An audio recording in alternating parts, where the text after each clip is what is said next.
Olá pessoal, sejam bem-vindos a mais um vídeo do canal Plataforma Moretti.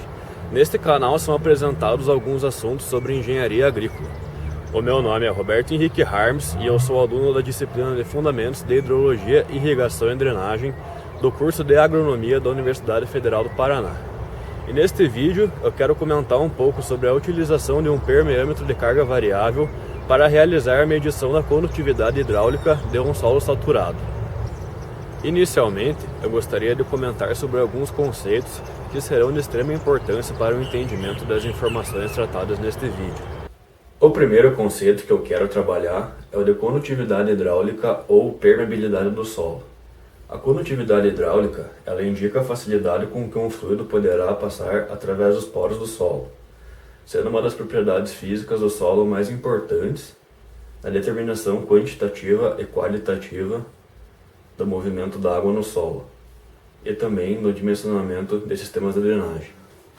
A condutividade hidráulica do solo é uma propriedade física muito útil para várias áreas diferentes, como por exemplo a engenharia civil, a hidrologia, a irrigação, a drenagem, a física do solo e a conservação dos solos.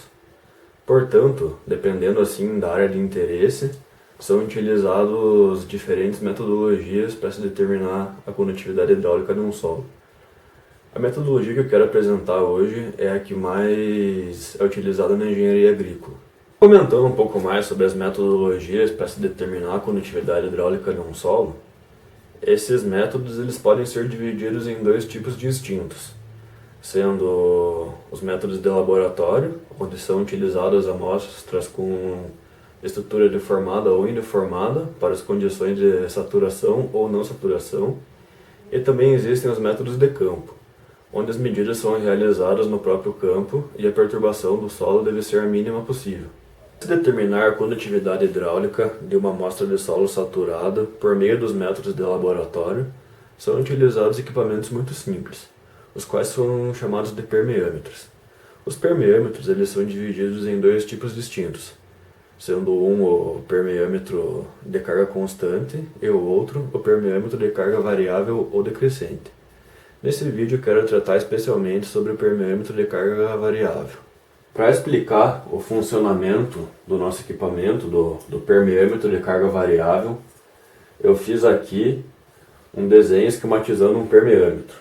Primeiramente eu quero comentar um pouco sobre os componentes do permeâmetro.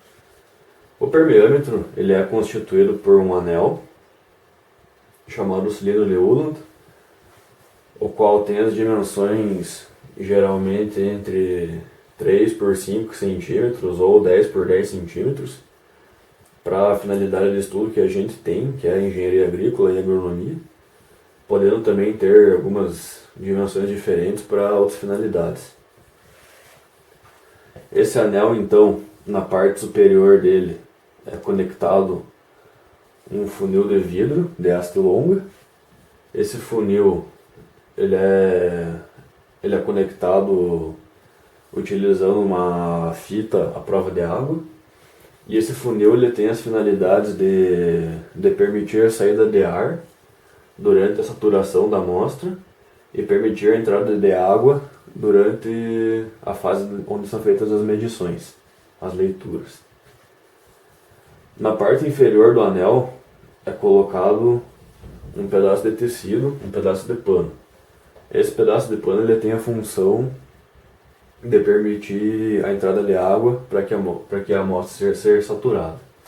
O permeâmetro então é essa parte aqui do desenho, que é o anel juntamente com o funil.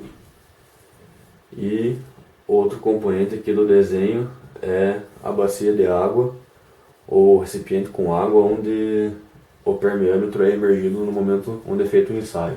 Agora que nós já conhecemos quais são os componentes que formam a estrutura do permeâmetro, eu vou explicar sobre os procedimentos para se realizar o ensaio da determinação da condutividade hidráulica do solo. O primeiro passo do ensaio consiste em pegar o anel contendo a amostra de solo, cobrir a parte inferior dele com um pedaço de pano e, na parte superior dele, conectar um funil de vidro de haste longa, assim como eu já comentei anteriormente aqui no vídeo. Depois disso, esse sistema do funil com o anel e com o tecido ele deve ser colocado dentro de um recipiente contendo água e o nível de água desse recipiente deve ser alterado vagarosamente até que atinja o topo da amostra. Depois disso, o sistema deve ser mantido dentro desse recipiente contendo água por um período de 24 horas ou mais, até que ele atinja a saturação total da amostra de solo. E depois que a amostra de solo estiver totalmente saturada, deve-se dispor um filtro de papel no topo da amostra e então adicionar água no funil superior, até que ele atinja cerca de 3/4 do seu volume. Depois de realizar todos esses procedimentos, deve-se esperar que o sistema atinja a condição de regime variável e então nós vamos aplicar a equação de Darcy-Buckingham para determinar a condutividade hidráulica do solo. Nesse momento eu quero explicar sobre a equação de Darcy-Buckingham.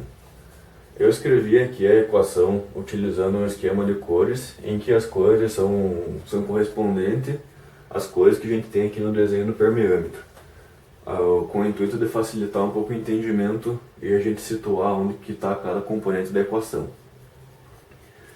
A equação então, ela é dada por K0 igual a alfa vezes L, dividido por A vezes T2 menos T1, multiplicados pelo logaritmo natural de H1 sobre H2.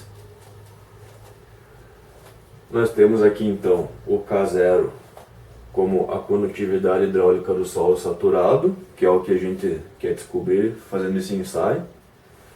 E o K0 ele é dado nas unidades de milímetro por dia, milímetro por hora ou centímetro por segundo. Aí nós temos o alfa, que é a área da seção transversal do tubo de vidro ou haste do funil em que se mede o H, que é em centímetro quadrado. O alfa então ele é essa área aqui, onde a gente vai tirar a medida do H. O L é o comprimento da amostra de solo em milímetro ou centímetro. Ele é dado por esse comprimento que nós temos aqui. O A ele é a área da seção transversal da coluna de solo em centímetro quadrado. É essa área aqui que nós temos. E nós temos o T2 menos T1, que pode ser também ΔT, que é correspondente ao intervalo de tempo para que a diferença de potencial total entre os extremos da amostra diminua de H1 para H2, que é dado em dia, hora ou segundo. E nós temos também o H1 e H2. O H1 ele é a carga hidráulica inicial e o H2 a carga hidráulica final. Como a gente pode ver aqui nós temos o H1, a nossa carga hidráulica inicial, e aqui nós temos o nosso H2, que é a carga hidráulica final. Esse foi então o nosso vídeo sobre como fazer a utilização de um permeâmetro de carga variável para se medir a condutividade hidráulica de um solo. Eu só gostaria de fazer um último comentário final de que esse método que eu mostrei do permeâmetro de carga variável, ele só é viável para a gente fazer medições de condutividade hidráulica de valores baixos. Ele não é um método que é utilizado para valores mais altos de condutividade hidráulica. Portanto, ele tem essa limitação. E, portanto, é isso. Queria agradecer por ter assistido esse vídeo e até uma próxima.